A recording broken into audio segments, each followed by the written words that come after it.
नमस्कार साथियों, आज हमारे साथ में विकास खरबल जी जो आरएस के अंदर 2023 वाली जो हमारी वैकेंसी है उसमें 23rd इनकी रैंक रही है 2023 वाली वैकेंसी में, और 23rd इनकी रैंक रही थी। तो इनसे आप ऑलरेडी हमारे बहुत सारे जो वीडियो हैं वो भी आप इनके देख चुके हैं। उसमें इन्होंने बताया था कि इन्होंने किस प्रकार से प्रिपरेशन करी है या किस प्रकार से इनकी रणनीति रही थी।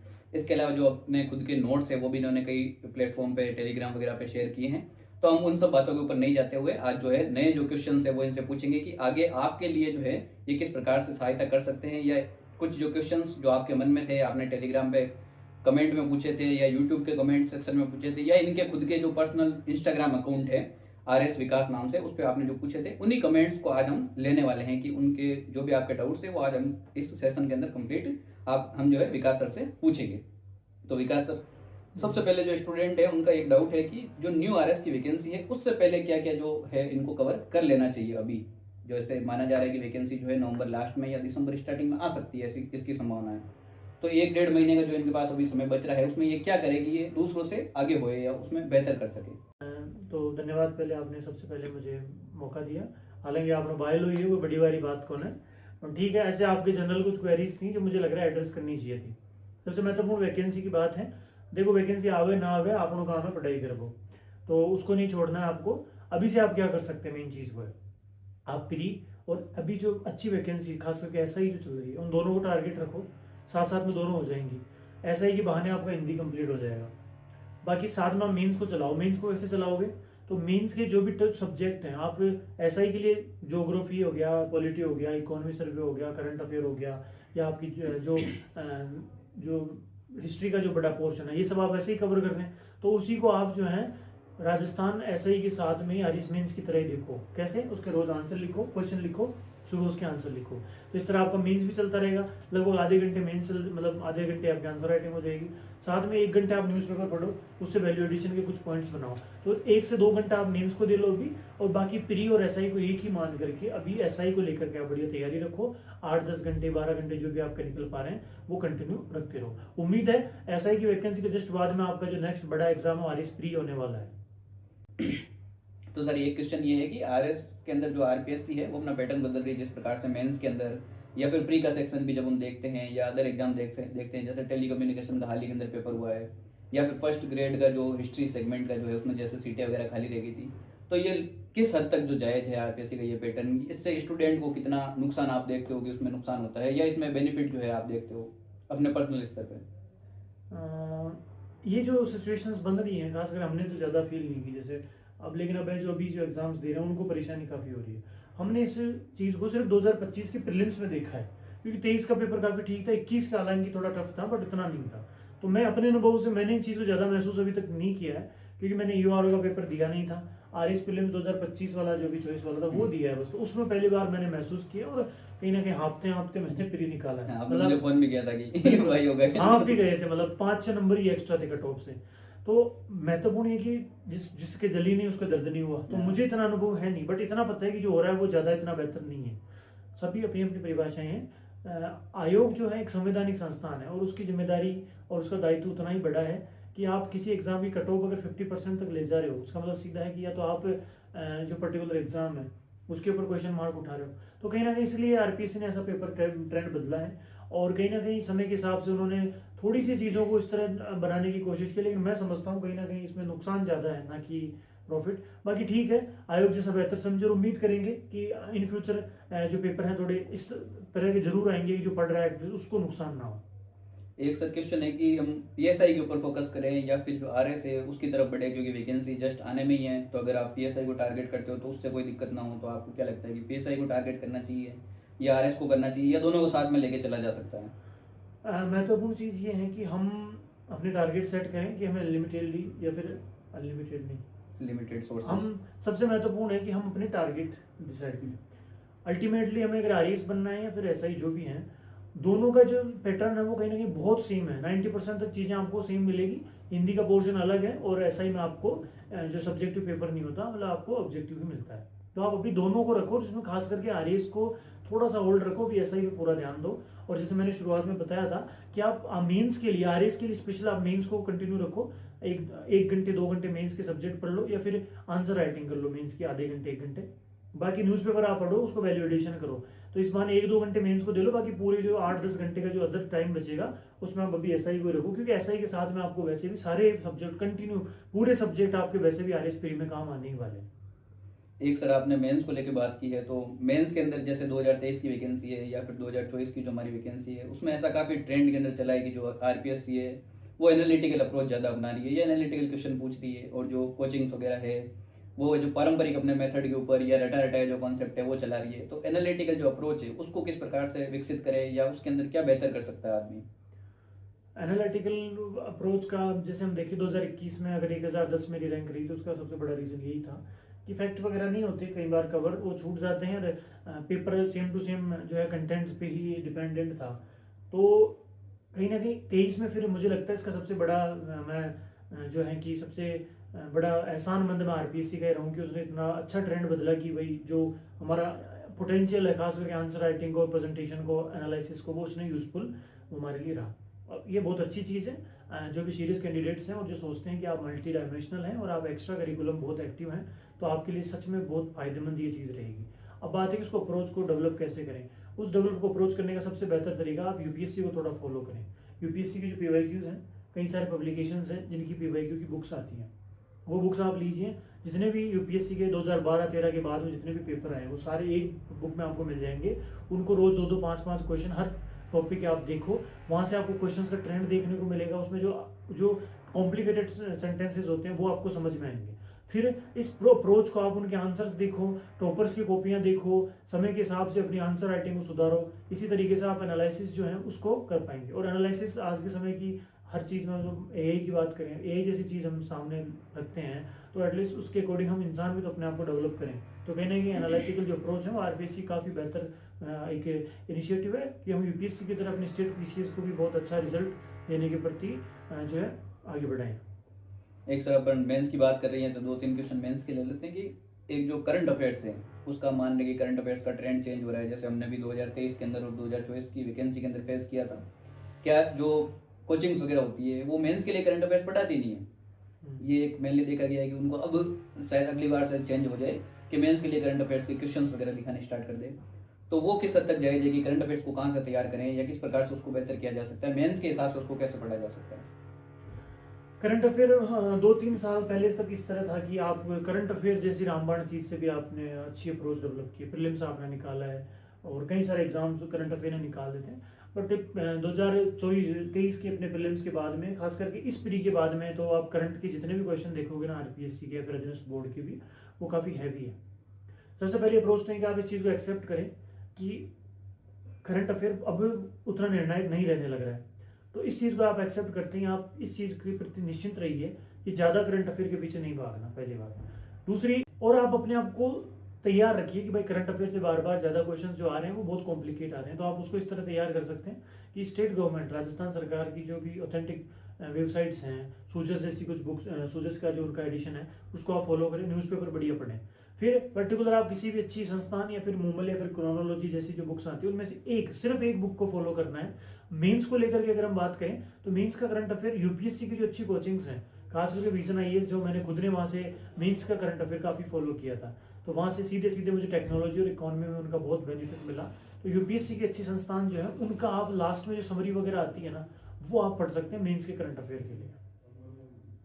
एक जो 4th पेपर होता है हमारे, उसके अंदर जो हिंदी वाला पोर्शन तो हमारे हिंदी मीडियम के राजस्थान के विद्यार्थी लगभग कर ही लेते हैं, लेकिन इंग्लिश मीडियम के अंदर उनकी दिक्कत आती है कि इंग्लिश मीडियम वाला इंग्लिश के अंदर अच्छा स्कोर कर जाते हैं और वो हिंदी भी पढ़ ही लेते हैं। लेकिन जो हमारे पर्टिकुलर हिंदी मीडियम वाले जो विद्यार्थी हैं वो हिंदी के अंदर बेहतर कर लेते हैं लेकिन इंग्लिश में नहीं कर पाते हैं। तो इंग्लिश के लिए उनको कैसा ऐसा क्या करना चाहिए कि वो जो 80 नंबर का इंग्लिश वाला जो पोर्शन है 80 के उसको 100 ही मान लो, क्योंकि ट्रांसलेशन आता है 10-20 नंबर का जो भी आता है। पारिभाषिक शब्दावली। हाँ, तो उसके अंदर अगर वो इंग्लिश वाले सेक्शन के अंदर कैसे खुद को बेहतर कर सकता है कि वो 80 में से जहाँ वो 15-16 नंबर स्कोर कर पाता है हिंदी मीडियम का विद्यार्थी, वो वहाँ पे कम से कम 30 से 40 नंबर स्कोर कर पाए। 2023 और 25 का जो मेंस था उसमें एक चीज़ और चेंज हुई है कि अब हिंदी की ग्रामर तो काफ़ी इजी आ रही है, कॉम्प्रिहेंसिव थोड़ा सा हैवी कर दी है। इंग्लिश की ग्रामर भी और कॉम्प्रिहेंसिव दोनों ही हैवी कर रखा है। आप ग्रामर को भी ढंग से अटेम्प्ट नहीं कर सकते, एनालिसिस के जो पैसेज देख लो, उसके अलावा आप जो ट्रांसलेशन है वो देख लो, उसके अलावा आप एलोबरेशन देख लो, पैराग्राफ देख लो, लेटर राइटिंग, सारे टॉपिक थोड़े थोड़े हैवी कर दिए इन्होंने। उसका इलाज ये कि लैंग्वेज है, लैंग्वेज एक साथ डेवलप नहीं होती, आपको समय लगता है इसमें। इसके लिए आप इंग्लिश के लिए खासकर एक काम कर सकते हैं, आप अभी से एडिटोरियल पढ़िए। यूपीएससी की कई सारी संस्थान है, उसके अलावा वीआईपीएम अकेडमी राय सर, मैंने खुद भी उनको काफ़ी फॉलो किया था। तो आप एडिटोरियल करवाते हैं सुबह यूट्यूब पे, उन एडिटोरियल्स की आप क्लास लेना शुरू कीजिए मेरे कहने से कल से। 1 घंटे में पढ़ाते हैं, उसके आप जो मीनिंग्स बताते हैं वो लिखो, उसके उनके साथ जुड़े रहो। 2-3 महीने में आपको इंग्लिश में थोड़ी थोड़ी चीज़ें स्टेबल होने लगेगी। उसके साथ में आप पैरेलली 11th-12th की जो बुक्स हैं, फ्लेमिंगो वगैरह, विस्टास, हमारी इंग्लिश में जो इंग्लिश की बुक्स चलती थी माध्यमिक शिक्षा बोर्ड की, आप उन बुक्स को वापस उठा लो, उनसे माफ़ी मांगो कि भाई बहुत गलत कर लिया हमने अपने साथ, और उन्हें वापस उठाओ। संजीव पासबुक है, उसको उठाओ, वहाँ से बार बार टेंस और ग्रामर के टॉपिक्स है उनको सरल करना शुरू करो। बड़ी बड़ी जो बुक्स हैं, रेनिन मार्टिन हो गया, एम एच अब्राहम हो गए, इनको मत उठाना क्योंकि बहुत हैवी हैं और ये कहीं ना कहीं फर्स्ट ग्रेड सेकंड ग्रेड के लिए एप्लीकेबल होती हैं। आप इन पे मत परेशान होना। मैंने कई बच्चों को देखा है जो रेनिन मार्टिन एक स्कॉलर रहे हैं, उनकी बुक्स हैं उनको रेफर करते हैं, जबकि वो बहुत हैवी बुक्स हैं, तो उनको नहीं छेड़ना। ये सब कर लो। 11th-12th की फ्लेमिंगो, विस्टास, उसमें आपको रीडिंग मारनी है, 1-2 पेज। एडिटोरियल वीआईपीएम अकेडमी वाले, उसके अलावा कहीं से और अच्छा आपको लगता है तो कोई समस्या नहीं। बाकी संजीव पासबुक, ग्रामर के टॉपिक्स वहाँ से थोड़ा थोड़ा पढ़ना शुरू करो। पैसेज वगैरह बहुत इजी पैसेज होते हैं, वो पढ़ो आप। ये सब होने लगे उसके बाद में रेफरेंस बुक्स में बीके रस्तोगी सर की बुक है, थोड़ा अच्छी है। हालांकि जैसे ग्रामर वगैरह के पोर्शन वैसे ही हैवी आ रहे हैं तो उस बुक्स में ज़्यादा कवर नहीं हो पा रहे, बट आपको फाउंडेशन बहुत मजबूत करेगी वो बुक। इस तरीके से रोज़ इंग्लिश में थोड़ी बात करने की कोशिश करो, टूटे फूटे सेंटेंसेस बनाओ, अभी से तैयार करो अपने आप को, डरो मत, बस कोशिश ये करो कि सुधार हो जाएगा। मैं खुद बीए वाला आदमी आता, तो उसके बाद भी मैं मैथ में थोड़ी बढ़िया करी मारी है ना। तो कर सकते हैं, आप भी कर, और देखो कर सकते हैं क्या, करना ही पड़ेगा, ऑप्शन कोई है नहीं, तो इसलिए आप इस तरह अंग्रेजी को सुधार सकते हैं। एक सर क्वेश्चन था कि जो टेस्ट सीरीज वगैरह है मेंस की, वो कहाँ से लेनी चाहिए स्टूडेंट को? ऑनलाइन लेनी चाहिए, ऑफलाइन मोड पे लेनी चाहिए? ऑफलाइन लेनी चाहिए तो कौन सी कोचिंग की बेहतर है, उसके बारे में आपको सजेस्ट करना चाहोगे? देखो ये डिपेंड करता है कि आपका सबसे पहले तो बजट क्या है, दूसरा है कि आप कहाँ कंफर्टेबल है, और तीसरा है कि आप किसी कोचिंग की फीडबैक ले रहे हैं। सबसे महत्वपूर्ण, कोशिश करो टेस्ट सीरीज तो ऑफलाइन ही लो, आप लिखो वहाँ जाके एनवायरनमेंट में, है ना। और ऐसे अगर आप दूर से हैं तो ठीक है, ऑनलाइन भी कोई बड़ी समस्या नहीं है। बजट की बात है तो ऐसा काफ़ी नॉर्मल बजट है, और ना भी हो तो कोई समस्या नहीं है। आपने मान के चलो अगर आप यूकेजी एलकेजी से पढ़ते हुए ग्रेजुएशन कर रहे, मतलब लगभग 17 साल आपने एकेडमी को दिए हैं, तब आपने इतना खर्चा कर दिया, घर वालों ने इतना ध्यान दे दिया, इतना आपको समय दे दिया, तो क्या सिर्फ आपके जीवन के सिर्फ 1-2 साल और वो ध्यान नहीं दे सकते? उन 2 साल में आप बजट मैनेज नहीं कर सकते कि जो आपको पूरा जीवन बनाएगा। कोचिंग की बात है, सारी बेहतर है, आपको वो अल्टीमेटली चीज़ ये देखनी है कि वहाँ पर पेपर अच्छे बनते हो, कॉपी अच्छी चेक होती हो। उससे बड़ा है कि आप उस कोचिंग में हर बार पेपर लिखने जा रहे हो और आप उस पेपर को स्किप नहीं कर रहे और उस पेपर को देख के डिमोटिवेट नहीं हो रहे। इस तरह सारी कोचिंग अच्छी है, आप किसी को भी प्रेफर कर सकते हैं, कोई समस्या नहीं। एक सर स्टूडेंट जो है कि अपनी तैयारी के दौरान बहुत सारी गलतियां करता है, जैसे मान लें कि वो प्रॉपरली अपनी स्टडी को ध्यान नहीं देता, या अदर काम के अंदर लग जाता है, या फिर जो है खुद जो है दूसरे एग्जाम के अंदर डाइवर्ट हो जाता है, तो उसको लेके आप क्या कहना चाहोगे?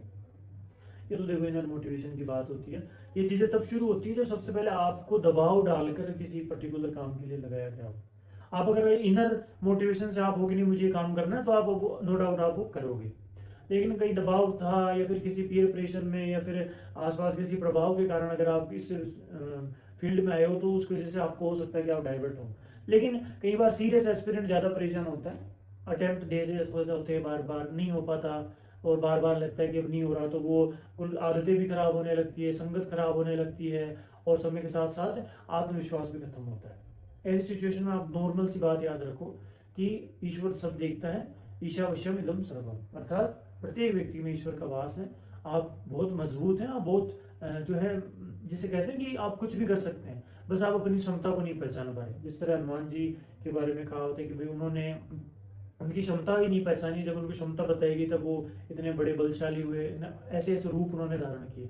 तो आप भी उनमें से ही हैं, अपने आप पे विश्वास रखिए और कोशिश कीजिए। हाँ, कुछ समय आपको लगता है कि नहीं अब बैठ नहीं रहा और लगता है कि बार बार सेम अटेम्प्ट की वजह से मेरा नहीं हो पा रहा, तो अपने आप को इस चक्कर में मत फंसाई रखिए, आप और भी बेहतर काम कर सकते हैं, क्योंकि जीवन में सिर्फ एक नौकरी लगना ही अल्टीमेट उद्देश्य नहीं होता।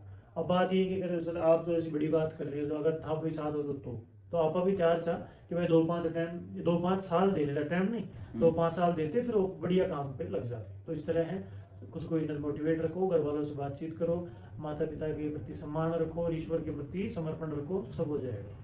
एक सर क्वेश्चन है कि आसपास का जो खुद का वातावरण है उसको कैसे पॉजिटिव रखें। जैसे कई बार घर वालों को प्रेशर भी होता है कि अब तेरे को काफ़ी साल हो गए तो तेरे को तैयारी छोड़ देनी चाहिए, या फिर सामाजिक प्रेशर भी होता है और खुद का मेंटल प्रेशर भी बहुत ज़्यादा होता है, तो उसको कैसे पॉजिटिव रखें। उसका सबसे महत्वपूर्ण है, आप अपना वातावरण बदल लीजिए।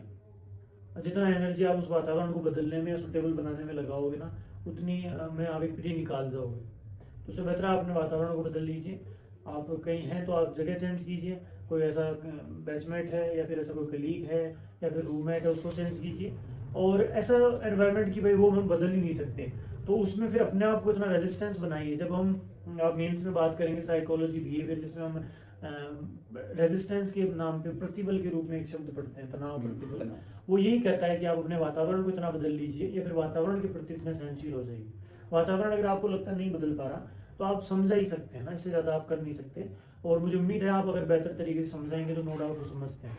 और इसी में आप एक छोटी सी चीज़ जोड़ना चाहूँगा, ऐसे एस्पिरेंट्स तैयारी शुरू करना चाह रहे हैं या सोचते हैं, तो मैं उनको एक निवेदन करूँगा एक तरीके से बड़ा भाई होने के नाते, कि इस चीज़ को थोड़ा होल्ड ही रखना। मतलब आप ज़्यादा फैलाना नहीं। मैंने कई सारे लोग देखे हैं जो कि मारो चोरो चोरी RS की तैयारी कर रहे हो 4,000 रुपया, तो वो तैयारी कर रहा है, इंटरव्यू कॉल होगा तब बता देना सबको, तब तक उसको तैयारी कर लेने दो। तो ज़्यादा फैलाना नहीं होता, ऐसी चीज़ें बताने की नहीं होती। आप बार बार ये चीज़ें, हालांकि होते हैं माता पिता को अच्छा लगता है उनको कि दे मारो चोरो चोरी फैलाना तैयारी कर रहे हो। फाइनल सिलेक्शन पहले तो वो इन बताओ ही मत। लेकिन बताना नहीं, क्योंकि चीज़ें ऐसी होती है फिर कल को ताने लगते हैं, फिर आपको हर 6 महीने में पूछा जाता है। तो इससे बेहतर है आप इन चीज़ों को छुपा के रखें, और समय आने पर कामयाबी आपको पता है ये शोर मचाती है, तो उसको मचाने दीजिए। नेतर के कहीं गुण क्यों आ रहे हैं, हाँ, तो तैयारी की तैयारी बिल्कुल वही बातें होती हैं। एक सर क्वेश्चन है कि जो सोशल मीडिया है उसका किस प्रकार से जो प्रभाव है वो आपकी तैयारी के ऊपर पड़ता है और उससे किस प्रकार से दूर रहा जाए। 2020 तक चीज़ें काफ़ी ठीक थी। सोशल मीडिया के नाम पे फेसबुक को जानते थे, इंस्टाग्राम में सिर्फ इंस्टाग्राम को जानते थे, ना कि उसकी रील्स को। यूट्यूब पे आप सिर्फ यूट्यूब की फुल वीडियो जानते थे, ना कि शॉर्ट्स को। कोविड बाद में चीज़ें काफ़ी कॉम्प्लिकेट हुई हैं। मैं खुद एक चीज़ों से रहा हूँ, बस मैंने एक उपाय लगाया कि भाई मैं कंट्रोल नहीं कर पाता था रील से, शॉर्ट्स से, तो फिर मैंने रिचार्ज रखना ही बंद कर दिया अपने फ़ोन में। जैसे भाई साहब भी कई बार ऐसा हुआ है कि मैं कि भाई अशोक फ़ोन रहा के भी बाद भी तो रिचार्ज फ़ोन रहा के, तो मैं सामने वाले को कभी फ़ोन ही नहीं करता था, उन्हीं के फ़ोन आते थे। कई बार कंपनी वाले मेरी सर्विस बंद करते थे कि भाई इनकमिंग आउटगोइंग बंद है भाई इसकी। तो ये आप कर सकते हो, हालांकि आज के समय में पॉसिबल नहीं है, क्योंकि भाई वाईफाई तो हर जगह, वाईफाई तो पानी से भी ज़्यादा आपको हर जगह मिल जाएगा। तो ऐसी सिचुएशन में आप सबसे महत्वपूर्ण है कि पहचानो कि भाई मेरी ये समस्या है, मेरे को ये बार बार अट्रैक्ट कर रहा है। फिर आप ये कर सकते हो शॉर्ट्स रील्स वगैरह में कि आप ऐसे चैनल को फॉलो करो जो थोड़ा एजुकेशनल देता हो। 5-10 वीडियो देखोगे फिर वो आप खुद ही बोर हो जाओगे कि छोड़ रहे यार। यूट्यूब पे एक ऑप्शन आता है कि आप उसमें टाइमर सेट कर सकते हो, 3 मिनट, 5 मिनट, 10 मिनट, आधा घंटा, उतना यूट्यूब चलता है, फिर ऑटोमेटिक बंद हो जाता है। उससे आपको बार बार आइडिया हो जाएगा कि यार 3 मिनट चला ली, 10 मिनट चला ली, तो वो आप कर सकते हो। बाकी नॉर्मल रखो, कोई बात नहीं। सुबह उठने के बाद 10-20 मिनट चला लिया, कभी बोर हो रहे तो चला लिया, सोने से पहले चला लिया, ऐसी कोई समस्या नहीं है। 10-20 घंटे चल सकता है, क्योंकि आपको थोड़ा अवेयर भी तो रहना आसपास चल के रहा, आपके दोस्तों में क्या चल रहा है, उन मोटिवेट भी तो होंगे देख देख के कि भाई वो गुम्बा चल गो, अब वो गुम्बा चल गो तो भाई 6 महीना बाद हमारी नौकरी लगा करी, तो देख मैं ही गुम्बा जाऊँगा। तो मोटिवेशन भी होता है, आप इसको पूरी तरह मना नहीं कर सकते। कई सारे लोग होते हैं जो, कई सारे खास लोग होते हैं, उनसे भी बात करते हैं, सब करो, कोई समस्या नहीं, बस उसको लत मत बनाओ। लग रहा हो कि लत बन रही है तो फिर इस तरह टाइमर सेट करना शुरू करो, और ऐसे शॉर्ट्स या फिर ऐसी रील्स, ऐसे चैनल्स को फॉलो करो जो एग्जाम मतलब अच्छे अच्छे हैं ना, जैसे डिस्कवरी जैसे हो गए, कोई पॉलिटिकल एंगल अच्छे वाले हैं ना। उसके अलावा संसद टीवी वगैरह होते हैं, कोई ऐसा एडवेंचरस आदमी हो गया, ऐसी कहानियाँ, राजस्थान गवर्नमेंट के चैनल्स, इनको फॉलो करो। इनको फॉलो तो कर लोगे, 5-7 रील बाद में देखा नहीं जाएगा इनको, तो फिर अपने आप ही बंद कर दो। तो ये आप कर सकते हो सोशल मीडिया को लेकर। एक सर आप जो है खुद को पर्सनल स्तर पे आप जो है स्टूडेंट जब आगे किस प्रकार से जो नेक्स्ट वैकेंसी उसमें सहायता कर सकते हो, या खुद का जो आपका कंटेंट है वो आप किस माध्यम से स्टूडेंट को प्रोवाइड करवा सकते हो, उसके बारे में थोड़ा सा। देखो इसमें सीधी बात है कि भाई मैं कभी पता नहीं होता ना, कभी कभी हम ऐसे भी करेंगे। तो मैंने इंस्टाग्राम मेरा पहले से ही था, तो उसी को मैंने चलाया, फिर वो काफ़ी बूम में था, तो फिर भाई साहब की भाई टेलीग्राम बना, तो इसका जो टेलीग्राम है सागर सर का, उसी को फिर मैंने कि भाई तू मेरे नाम से मतलब चला ले उसको, थोड़ा वो भी है। तो सागर सर का ये वो प्रॉपर टेलीग्राम चैनल, और जो भी मेरी तरफ से भाई नोट्स हो सके, अपनी बुक लिस्ट ऐसे है, कोई मोटिवेशनल वीडियो होगी, कोई समझावा की बात ही, तो वह सब सागर सर ही मैनेज कर रहे हैं उस अकाउंट को, तो उसके थ्रू मैं जितना हो पाएगा करूँगा। बाकी मेरा यूट्यूब चैनल है RS_विकास जो भी है, तो उसमें मैं तो ऐसी भाई ऐसी बात है जो मतलब जनरली लोग उसको कवर नहीं करते, उन पे हम बात करते रहते हैं। और इंस्टाग्राम पे कई सारे बच्चे हैं जो कोई कोचिंग वगैरह से रिलेटेड कि भाई कौन सी क्या सही बेहतर है, ऐसी बातें। और कंडीशन घर में ये है सर, और नेक्स्ट क्या करें, आंसर राइटिंग, ये जो बातें होती है वो वैसे भी मैं वीडियो के माध्यम से डालता रहता हूँ। और ऐसी कोई बात जो सेंसिटिव है, फिर ऐसी बात जो बच्चा सिर्फ मुझसे कहना चाहता है कोई एस्पिरेंट, तो वो उनको मैं उसके साथ रिप्लाई दे देता हूँ। हाँ, तो तो इंस्टाग्राम पे संपर्क कर हाँ, सकते तो हैं। इंस्टाग्राम पे आप जो है मेरे संपर्क कर सकते हैं। एक सर, अब लास्ट जब हम वीडियो को एंड कर ही रहे हैं, तो आगे के लिए जो स्टूडेंट है उनको आप कोई सलाह वगैरह देना चाहते हो कि या आपको इन चीज़ों का ध्यान रखना चाहिए, या अपनी जो नेक्स्ट वैकेंसी है उसके लिए आपको कौन कौन से जो पर्टिकुलर टॉपिक्स है उसके ऊपर ज़्यादा ध्यान देना चाहिए? तो ये वीडियो जो है मैं एक पॉइंट के साथ बनाता हूँ। मुझे कई तरह क्वेरीज आ रही है जैसे कि सर जो अभी शुरुआत करना चाह रहा है उसको क्या किस तरह में रखना चाहिए। तो ये शुरू कर रहा है ना, सबसे महत्वपूर्ण है 2-3 दिन जो है, मतलब सबसे पहले तो संतुष्ट हो कि भाई आप खुद करना चाहते हो क्या। फिर अपने अंदर पहचानो कि भाई मैं कर पाऊंगा या पाऊंगी। वो पहचानने के तरीके आप आसपास अपने देखिए, चारों तरफ कोई समस्या दिखती है आपको अपने घर में, परिवार में, समाज में कहीं, फिर आपको लगता है कि मैं इसके क्या क्या सोल्यूशन निकाल सकता हूँ। जब आप सोल्यूशन पे पहुंच जाओगे डेफिनेटली आप इस चीज़ के लिए तैयार हो। प्लेटो का सिद्धांत है, जिसे हम सद्गुण की बात करते हैं, न्याय, विवेक, साहस और संयम। आप में विवेक अगर हावी है तो आप नो डाउट सिविल सर्विस या फिर एजुकेशन के किसी भी बैकग्राउंड के लिए बहुत सफिशियंट हो। उसको तो प्लेटो का जो सिद्धांत है जिसकी मैंने अभी बात की, अब न्याय, विवेक, साहस और संयम, विवेक जिसमें हावी है वो नो डाउट सिविल सर्विस या फिर किसी भी पढ़ाई से रिलेटेड काम में बहुत अच्छा कर पाएगा। उसको चेक करने का सीधा फंडा यही है कि आप 2-5 दिन सोचो और न्यूज़पेपर पढ़ो, आसपास समस्याएं देखो, क्या क्या समस्याएं, क्या आप उनका समाधान कर सकते हैं, है ना। आप कहीं ट्रेवल कर रहे हैं, 2-5 समस्या ढूंढो जानबूझ के कि देखो यहाँ पे कचरा गिरा है, आगे जाके कि भाई देखो यहाँ पर कुछ छोटा मोटा कोई इंसिडेंट हो गया, या देखो पानी भरा है। फिर आप क्या क्या कर सकते हो, इससे आप दिमाग अपने आप तभी से आपको बना देगा कि आप सिविल मतलब आप समाज सेवक बन सकते हैं या नहीं, सिविल सर्वेंट। यहाँ से आप शुरू करते हो फिर अपनी जर्नी। नो डाउट आप कोचिंग प्रेफर कर सकते हैं, क्योंकि जब तक हम ग्रेजुएशन तक वो किसी बोर्ड के नीचे करते हैं तो सेल्फ स्टडी में मानता हूँ एक बहुत बड़ी अचीवमेंट होता है, लेकिन वो प्योर सेल्फ स्टडी नहीं हो सकती कभी भी, क्योंकि आपको सिलेबस पढ़ना है, आपको नो डाउट आपके बुक्स भी तैयारी करनी है। इतना समय आप 6 महीने तक इन चीज़ों में लगाओगे, इससे बेहतर 6 महीने में आप एक बहुत अच्छे संस्थान से जुड़ करके अपनी तैयारी मजबूत कर चुके होंगे। क्योंकि हमारी और आपकी जो उम्र होने वाली है, उतनी उम्र से किसी संस्थान में एक टीचर पढ़ा रहा है, मतलब उसका कितना बड़ा अनुभव है, आप उसका उपयोग करें अनुभव होगा। तो नो डाउट एक अच्छी कोचिंग से आप जुड़े, 7-1.5 साल का जो कोर्स है उसको साथ में कंटिन्यू रखें। उसके बाद में प्री और मेंस को टारगेट रखें। प्री के लिए वही सेम बात है कि भाई ज़्यादा टाइम प्री को देना है और मेंस को भी साथ साथ में दे के रखना है। मेंस के लिए आप आधे 1 घंटे रोज आंसर राइटिंग करो, वीक में 1 दिन एनी हाउ पेपर लिखना है शुरू से ही, क्योंकि ऐसा कभी कोई दिन आएगा नहीं जिसे हम डाउन्स डे कहते हैं ना, अंतिम दिन जब आपका सिलेबस पूरा हो चुका होगा या फिर आपका रिवीजन पूरा हो चुका होगा, ऐसा कभी आएगा नहीं, आपके एग्जाम तक नहीं आएगा। मेरा खुद का अभी तक ऐसा दिन नहीं आया। तो वीक में टेस्ट देना शुरू करो, इस तरह धीरे धीरे अपनी अप्रोच बढ़ाओ। आंसर राइटिंग में अभी से ध्यान रखना है, न्यूज़पेपर हमेशा पढ़ते रहना है, अच्छे से बोलना सीखना है सभी के साथ में, है ना। इस तरीके से आपको अभी से धीरे धीरे अपनी तैयारी को मजबूत करना होगा और मोटिवेट रहना है। कोई दिक्कत नहीं है, ईश्वर सबको सबका देता है। और 3C की हम बात करते हैं, creativity, confidence and consistency. Consistent रहना हर चीज़ में, उठ रहे हो, खा रहे हो, नहा रहे हो, धो रहे हो, सब कुछ कर रहे हो, उसी तरह रोज आंसर राइटिंग भी होगी, पढ़ाई भी होगी। कॉन्फिडेंस रखो। आप अगर इस सेक्टर में आना चाहते हो, आपने अपने अंदर अगर कुछ अप्रोच सोची है तो निसंदेह आप बहुत अच्छा करोगे। और क्रिएटिविटी अर्थात हर एक चीज़ में क्रिएटिव होना, आंसर राइटिंग में क्रिएटिविटी रखनी है आपको, बोलने में क्रिएटिविटी रखनी है, पढ़ने में क्रिएटिविटी रखनी है। तो इन सारी चीज़ों के साथ में जो है आप ये चीज़ें कंक्लूड कर सकते हो। धन्यवाद सर, आपने जो भी अपना इम्पोर्टेंट टाइम है वो हमें दिया। इसी के साथ में अगर आपकी और भी कोई क्वेरीज होती हैं तो हम जो है कमेंट बॉक्स के अंदर लेते रहेंगे और आपको जो है समय समय पर गाइड करते रहेंगे। इसके अलावा अगर आपको हमारे कंटेंट वगैरह चाहिए, विकास सर से पर्सनल गाइडेंस चाहिए, तो उसके लिए जो आप हमारा टेलीग्राम चैनल है वो आप ज्वाइन कर सकते हो। टेलीग्राम का जो लिंक है वो आपको वीडियो के नीचे डिस्क्रिप्शन में मिल ही जाएगा। इसके साथ में आप विकास सर का जो पर्सनल इंस्टाग्राम अकाउंट है उसको भी फॉलो कर सकते हो। ओके, धन्यवाद। धन्यवाद।